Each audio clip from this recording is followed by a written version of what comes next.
13살 중학생 희수에게 그날은 생과 사가 갈린 충격적인 날이었습니다. 밤 11시가 넘은 시각 안방에서 난데없이 소란스러운 소리가 들려 문을 열었더니 전혀 상상하지 못했던 끔찍한 광경이 펼쳐져 있었던 것입니다. 붉게 달아오른 새아빠의 얼굴, 그리고 그 밑에 깔려있는 엄마. 대체 그날 희수의 집에선 무슨 일이 벌어진 것일까?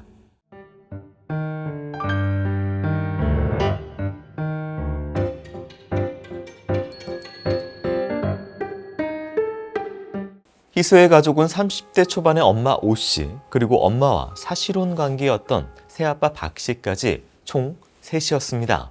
엄마 오씨는 19살의 나이로 희수를 낳았지만 희수의 친부와 함께 살진 않았고 1년 전 박씨와 만나 그의 아이를 임신 중인 상태였습니다. 2024년 1월 24일 밤 10시 51분경 성남시 수정구의 자택 안방에서 오씨와 박씨는 장기 렌트카에 대한 옵션 문제로 말다툼을 벌이고 있었습니다. 그리고 그 사소한 말다툼은 다소 거친 언쟁으로 변하기 시작했습니다. 급기야 대화 주제는 이미 자동차 렌트카에서 딸 희수로 넘어간 상태. 엄마 오씨가 딸이 아빠가 싫다고 하는데 그게 뭐야 라고 묻자 새아빠 박씨는 그냥 그러려니 하고 넘어가자 라고 답했습니다. 그러자 오씨는 아이 입장에서 그러면 안 된다라고 왔었는데 그 순간 박씨가 무섭게 돌변했습니다. 갑자기 욕설을 퍼붓더니 오씨의 목을 강하게 조른 박씨. 그는 이내 자세를 굳혀 잡으며 오씨의 몸 위에 올라탔고 이후 체중을 실어 더 강하게 오씨의 목을 졸랐습니다.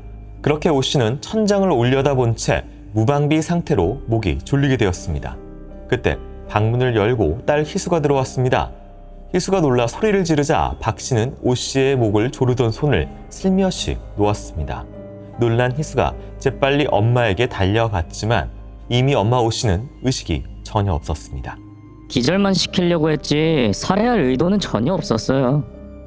죽이려는 의도가 전혀 없었다는 박씨의 주장은 사실일까? 하지만 박씨에게는 이미 전과가 있었습니다.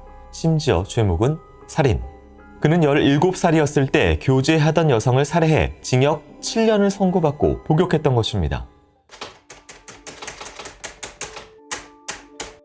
사람을 한번 죽여본 사람들은요, 그 방법 접근하기가 그렇게 어렵지 않습니다. 살인을 하고 그 과정에서 뭐 여러 가족관계라든가 이런 것 때문에 감형을 받아서 이제 진짜 말도 안 되는 형량을 받고 출소한 후에 살다가 굉장히 이상하게 왜 갑자기 저렇게 폭주를 하지?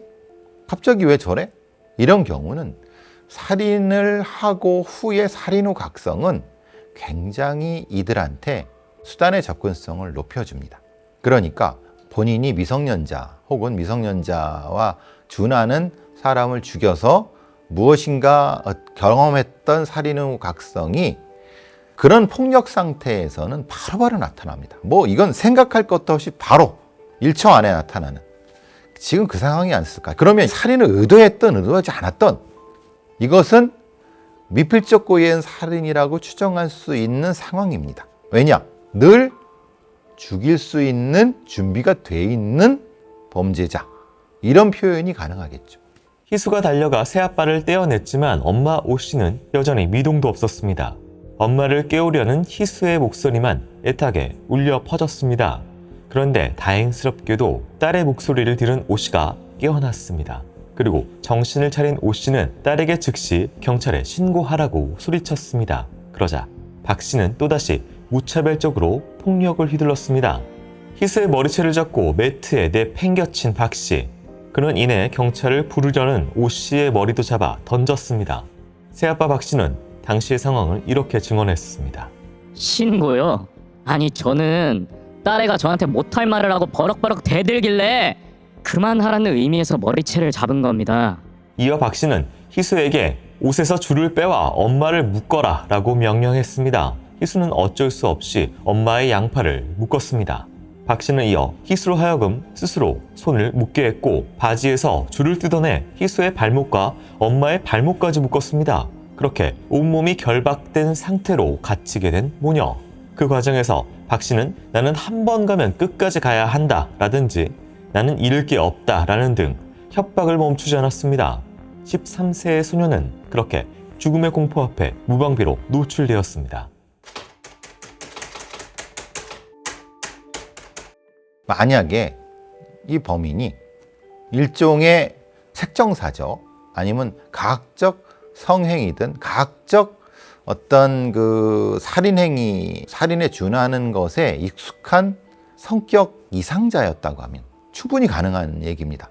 왜냐하면 결박한 후에 목을 조르고 무엇인가를 그게 성행위든 뭘 하고 그럼 그게 바로 튀어나올 수 있거든요. 그게 자기 부인이건 자기 뭐 새끼건 전혀 상관없습니다. 그러니까 그 범인이 한 말이 뭡니까? 난 잃을 게 없다. 사실 예전에 그런 식으로 하다가 사람이 죽었기 때문에 그 얘기가 툭 튀어나오는 거죠. 난 끝까지 간다. 끝까지 간다는 게 살인을 끝까지 한다는 게 아니라 자기가 생각했던 어떤 일종의 변태적인 성도착적인 행위를 했는데 딸아이한테 발각이 있다 하더라도 그걸 멈출 이유가 없는 거예요. 그런데 박 씨는 아내의 목을 조르거나 딸을 결박한 사실이 전혀 없다고 주장했습니다. 그러나 더 이상 발뺌할 수 없다고 느꼈는지 수사가 더욱 진행되자 목을 조르고 결박한 사실은 인정했습니다. 하지만 아내를 살해할 의도는 전혀 없었고 전부 오해 때문에 사건이 부풀려진 것이라고 주장했습니다.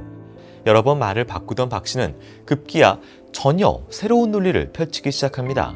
모든 것이 합의된 행위였다는 내용이었습니다.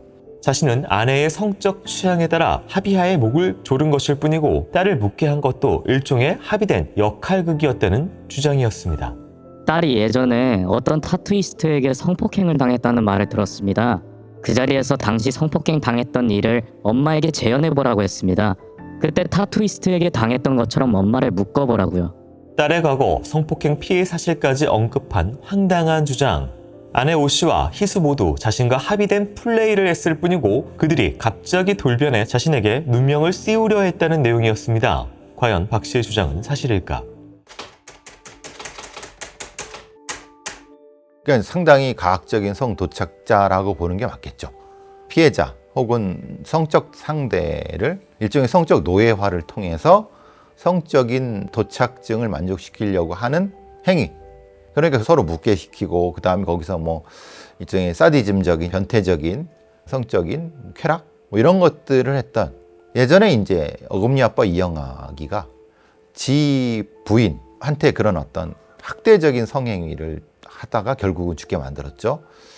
비슷한 류의 인간이 아닐까라는 생각을 해봅니다. 하지만 모든 정황은 그것이 거짓임을 드러냈습니다. 무엇보다 박 씨는 끔찍한 살인 전과가 있던 사람이었기 때문이었습니다. 그의 과거 살인 전과 내용은 어쩐지 익숙한 것이었습니다.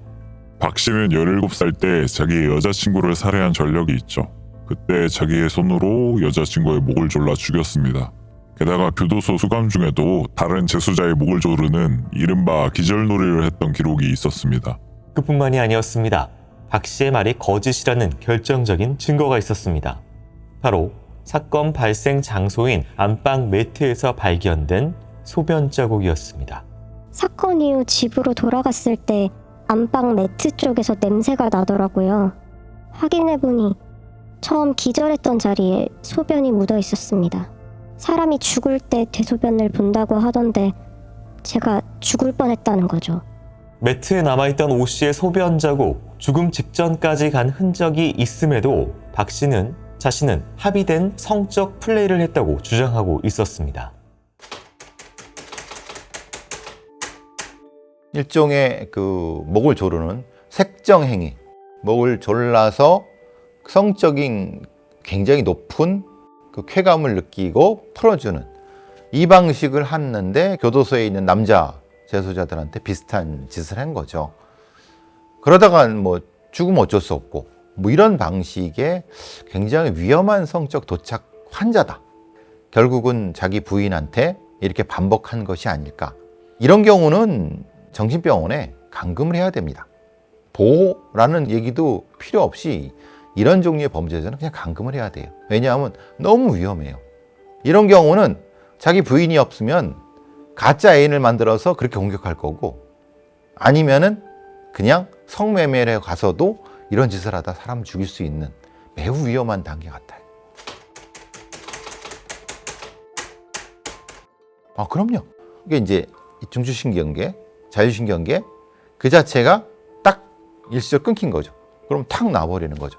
어떤 경우는요, 오줌도 싸고 똥도 쌉니다.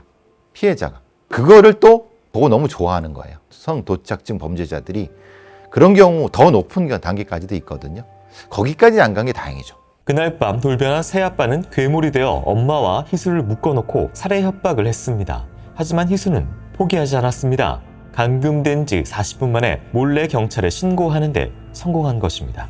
박 씨와 오 씨가 언성을 높이며 대화하던 순간 딸이 몰래 112에 신고하는 데 성공합니다.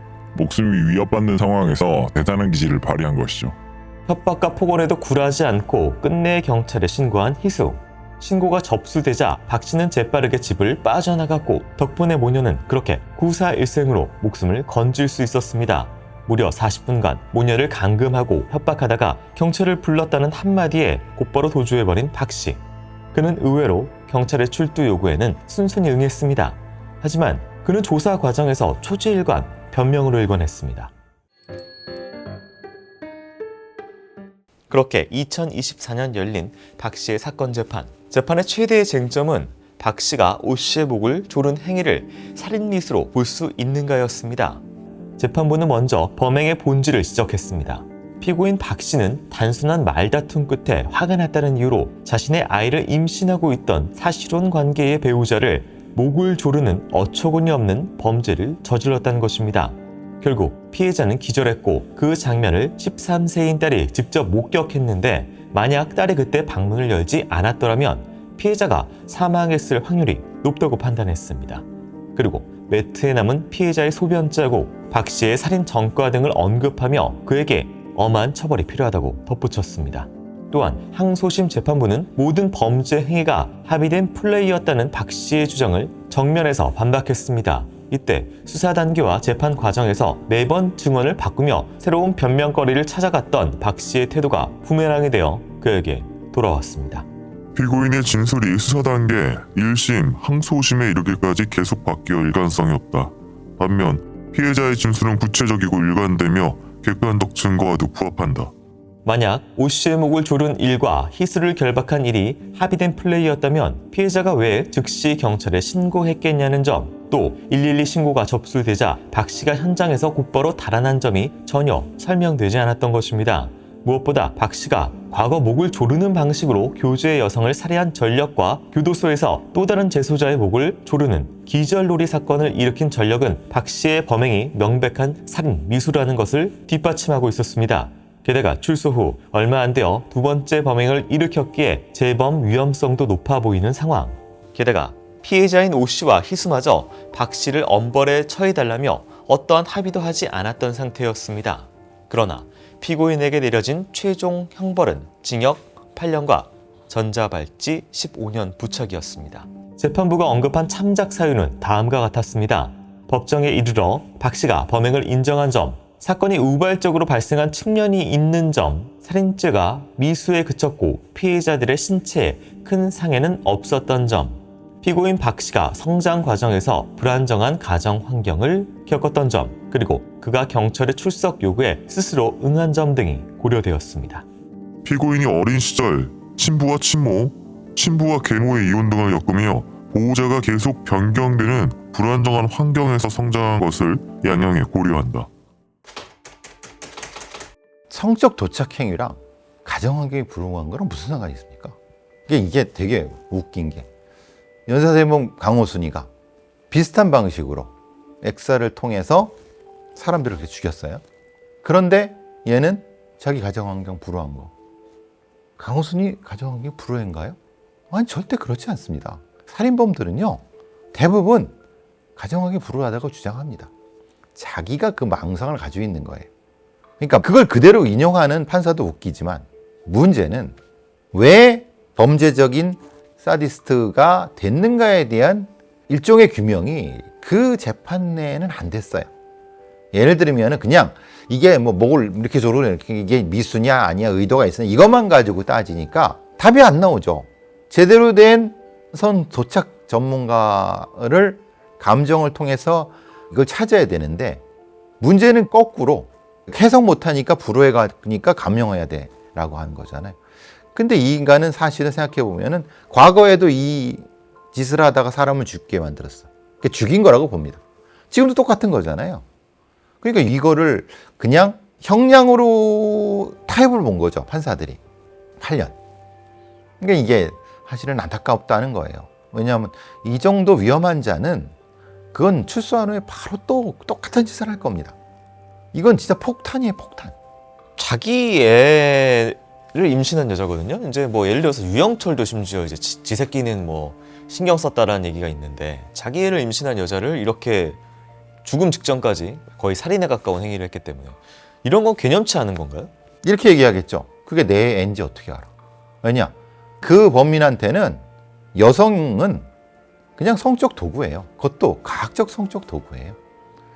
거기서 임신을 하고 말고 보면 자기하고 상관이 없는 거예요. 우리가 헷갈리는 게 연쇄살인범이 유전적 근신도가 있어갖고 그런다고 뭐 하지만은 그것은 그 애가 태어났을 때 자기의 유전자와 같다는 어떤 인식을 갖는 거지 지금 상태는 자기의 부인이 성적 도구일 뿐이기 때문에 그건 신경 쓸 필요 없다는 거예요. 그리고 또 하나는 이 범인은 사이코패스가 아닙니다. 근데 이건 소시오패스고 정확히 말하면은 성도착증 범죄자입니다. 그러니까 이게 감정 조차가 안 돼 있기 때문에 형량도 저 따위로밖에 안 나왔고 더 웃긴 거는 이게 성범죄가 아닌 걸로 판단이 된 거예요.